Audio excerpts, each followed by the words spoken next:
Madam வந்திருக்காங்க. அவங்க என்ன இன்னைக்கு பிரஸ் மீட்ல என்ன சொன்னாங்கன்னு ஒரு தடவை பார்த்துட்டு வாங்க. மத்தவங்களுக்கு வேணா கேலி பொருளா இருந்துட்டு போயிடலாம் சார். இது எனக்கு அப்படி கிடையாது. இதெல்லாம் தாண்டி இப்பயும் நான் எங்கேயாச்சும் இதை சிம்பத்திக்காக எனக்கு யூஸ் பண்ணணும், நான் எப்பயும் யூஸ் பண்ணி இந்த டிராமா கேமா என்ன வேணா சொல்லிட்டு போங்க சார். அது எனக்கு விஷயமே கிடையாது. ஆனா ஒரு பொண்ணு டிவிக்கு எதிராக பேசுற ஒரே காரணத்துக்காக அந்த பொண்ணை நீங்க இப்படி மனசாட்சி இல்லாம அந்த பொண்ணோட கேரக்டரை டிஃபைன் பண்ணி அந்த பொண்ணோட பேரை கெடுத்து இதுலதான் சம்பாரிச்சு வந்து இதுலதான் நீங்க ஜெயிக்கணும்னா எனக்கு சொல்றதுக்கு வேற எதுவுமே வார்த்தைகள் கிடையாது சார். மேடம் பெர்ஃபார்மன்ஸ் பத்தலையே, உங்ககிட்ட நிறைய எதிர்பார்க்கிறோமே. அந்த என்ன அம்மன் ஏதோ ஒரு அம்மன் படத்துல ஒரு பெர்ஃபார்மன்ஸ் கொடுத்தீங்களே தெரிச்சு ஓடுற மாதிரி, அந்த மாதிரி கொடுக்கலாம். எங்க என்ன you guys lost your baby and you're pointing out TVKs as a reason for it? seriously? எங்க நாங்க என்னங்க பண்ணோம்? நாங்க வந்து உங்க குழந்தைக்கு மிஸ்கேரேஜ் ஆகிறதுக்கு ஏதாவது பண்ணுமா? இல்ல எனக்கு புரியல. what are you trying to mean it here? எங்க டிவிகேவை எதிர்த்த ஒரே பெண்மணி நீங்க தாங்கிற மாதிரியும், நீங்க பெண் அப்படிங்கிற ஒரே காரணத்துக்காக உங்க எல்லாரையும் வந்து நாங்க வந்து ரொம்ப வல்கரா வந்து சித்தரிச்சு தேவையில்லாததை பேசி உண்மைக்கு புறம்பா நிறைய விஷயங்களை வந்து நாங்க கமெண்ட் பண்ண மாதிரி பேசுறீங்களே. எங்க கட்சியையும் எங்க அண்ணனையும் பேசின லேடிஸ் நிறைய பேர் எல்லாருமே ரொம்ப கருத்து ரீதியா தான் நாங்க வந்து எங்களுடைய கமெண்ட்ஸையும் சரி எங்களுடைய ஆர்குமெண்ட்ஸையும் சரி நாங்க வச்சுட்டு வந்திருக்கோம். ஆனா நீங்க என்னென்ன பேசுனீங்கன்றதை நீங்க மறந்துருக்கலாம். ஆனா நாங்க மறக்க மாட்டோம் மக்களே. அவங்க பேசுனது சும்மா ஒரு சின்ன பிரஷ். உங்களோட கட்சியில இருக்க பாதி பேர் மைனர் ஆகுது. 50 இருக்கட்டும், 500 ஆக்கிறாங்க. விஜயனா, வாட் இஸ் திஸ் விஜயனா? இட்ஸ் வெரி ராங் விஜயனா. இதான் நான் சொல்றேன். உங்க கட்சியில இருக்க முக்காவாசி ஆளுங்க ஒண்ணு உண்மையிலே மைனர் பசங்களா இருக்காங்க, இல்லைன்னா மண்டேல மைனரா இருக்காங்க. இதே மாதிரி எலெக்ஷன் டைம்ல போய் நீங்க வேற எதையும் போய் ஊத்திட்டு வராங்க. கரெக்டா மரத்துல போய் ஊத்திடுவாங்க. அப்புறம் உங்க தலையில டெபாசிட் இல்லாம போயிட போகுது. பச்சை துண்டை போட்டுக்கிட்டு தஞ்சாவூர்ல மைக்க பிடிச்சிட்டு கால்களும் கட்டினா விவசாயம் வந்துருமா? அதுக்கான ஒரு தொலைநோக்கு பார்வை, அதுக்கான புரிதல்லாம் எனக்கு இத்தனை வருஷம் நமக்கு தெரிஞ்சது ஷூட்டிங் பண்ணலாம். அதை எடுத்து போறான்ற பேர்ல தான் அந்த பேரை கொண்டு போட்டோம். சரி ஓகே. என்னன்னா டிஜிபி ஆஃபீஸ்ல போய் கம்ப்ளைண்ட் கொடுத்தீங்க போல இருக்கு. நம்ம அதெல்லாம் கொடுக்கலாமாங்க? நம்ம இப்படி ஒரு கூட்டத்தை வச்சுட்டு இதெல்லாம் கொடுக்குற அளவுக்கு நம்ம கரெக்டா யோசிக்க வேணாமா? ஏன்னா நீ தான் வந்து vulgar warriors, sorry virtual warriors, நீங்க பண்றது எல்லாத்தையும் பாக்குறேன், நல்லா பண்றீங்க அப்படின்னு சொன்னலன்னு. சரி, இது ஒரு ஜனநாயக நாடு. ஒரு புது ஆள் வந்தா இன்னும் நிறைய மக்கள் அரசியல் வரையப்படுவாங்க அப்படின்னு ஒரு சாஃப்ட் கார்னர் இருந்துச்சு. ஆனா ஆல்ரெடி உங்க கட்சியில யாரும் ஜெயிக்க மாட்டாங்க. நீ கூட அந்த ஸ்டார்டம் வச்சு ஜெயிச்சிட கூடாதுன்னு. நீ எந்த தொகுதியில நிக்கிறேன்னு மட்டும் சொல்லு, நான் அங்கதான் டேரா நான் இறங்கி நின்று அங்க பிரச்சாரம் பண்ணுவேன். விமென்ஸ்க்கு எந்த அளவுக்கு உங்க கட்சியில சேஃப்டி இருக்குன்றத பத்தி நான் பிரச்சாரம் பண்ணுவேன். சீக்கிரம் அனௌன்ஸ் பண்ணு. I'm waiting. நான் வரேன். அண்ணே பெரம்பூர் மீட்டிங் ஏதோ சர்க்கார் ஒழிக்கணும் சொல்லிட்டு இருந்தீங்க போல இருக்கு. அண்ணே முதல்ல ஒழிக்க வேண்டிய சர்க்காரே பாசிச ஒன்றிய சர்க்காரும் அதுக்கு வேற பண்ண உங்களையும் தானே. சரி ஓகே, ஃபர்ஸ்ட்ல இருந்து வீடியோ போட்டுருக்கோம். அந்த அபியூஸ் கமெண்ட்ஸ் அதுக்கு கொலை வரதுக்கு அவர்கள் இதுக்கெல்லாம் கவுண்டர் ரியாக்ட் பண்ணி தான் வீடியோ போட்டுருந்தேன். ஆனா இப்போ உங்களை அடிக்கிறதுக்கு என்கிட்ட 2 பாயிண்ட் இருக்கு. முதல் பாயிண்ட், உங்களை எடுத்து எந்த பொண்ணு பேசினாலும் உங்களுக்கு வல்கர் வாரிசுன்னு ஒரு கூட்டத்தை வச்சு அந்த பொண்ணுங்களை பத்தி அசிங்கமா சித்தரிச்சு வசைப்பாட விட்டு சந்தோஷப்படுறீங்களே. நீங்க தப்பி தவிர ஜெயிச்சிட்டீங்கன்னா என்ன வருது? அதனால நீங்க ஜெயிக்க கூடாது. ரெண்டாவது பாயிண்ட், இந்த பாசிச கட்சிகள் எப்படியாச்சும் தமிழ்நாட்டுல பூந்து ஓட்ட பிரிச்சு உள்ள வந்துடலாம் நினைக்கிறாங்க. அதான் உங்களை தானே கடைசியா வந்து ஏத்தி மாதிரி இருக்காங்க. உன்ன மாதிரி ஸ்டார்டமையும் வல்கர் வாரிசு மட்டும் நம்பி இந்த தேர்தல் நிக்கிறல உனக்கு எதிர்த்து நிக்க என்ன மாதிரி ஒரு சாமானிய பெண்ணே போதுன்றதானே பாயிண்ட். அப்புறம் நீ கஷ்டப்பட்டு பாதியாத்திரை வேளாண் கோயிலுக்கு போயிட்டு வந்தாலும் சரிதானே. திருச்சி கலக்கல நீங்க அண்ணனையும் சரி, இல்ல ஆதிசேகரன் பெரம்பூர்ல நிக்கிறாரு அவரையும் சரி, உன்னால தொட்டு கூட பார்க்க முடியாது. மற்ற அரசு சாலங்கெல்லாம் நீங்க பாட்டி இருக்கலாம், அவங்க காணாவே விழுந்துருவாங்க. காத்து சந்திப்பேன்.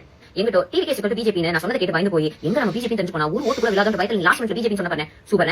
இங்கிட்ட பயத்தி உள்ள வச்சுட்டாங்க. திமுக பயந்துருச்சு, சம்பவம் உறுதி, மாஸ் காட்டுறோம், உச்சத்தை விட்டு வந்திருக்கிறேன், வசதியான வாய்ப்பை விட்டு வந்துருக்கேன், பிரைவேட்ல தானே போயிட்டு வந்திருக்கேன். இந்த 4-5 வார்த்தை இல்ல கட்சியே இல்ல போல இருக்கே.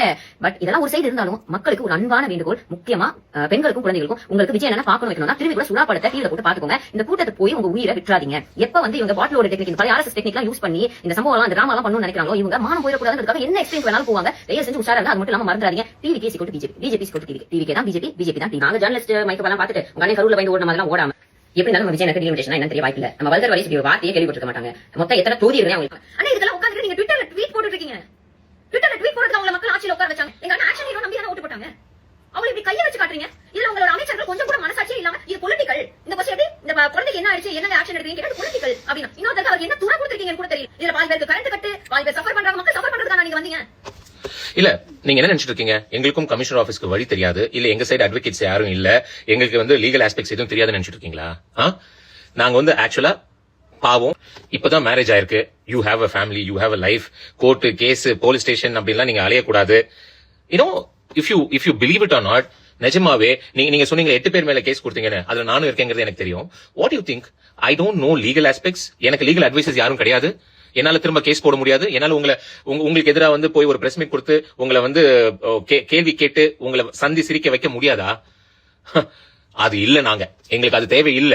அது எப்படி எங்க அண்ணன் வந்து கரூர்ல நடந்த அந்த 40 பேரோட மரணத்துக்கு காரணம் எங்க அண்ணன் தான் 50-500 ஆக்கிறாதீங்கன்னு சுப்ரீம் கோர்ட்ல கேஸ் இருக்கும்போது நீங்க பேசுறது எவ்வளவு பெரிய அகேன்ஸ்ட் லா ஆக்ட் அப்படின்றது உங்களுக்கு தெரியுமா?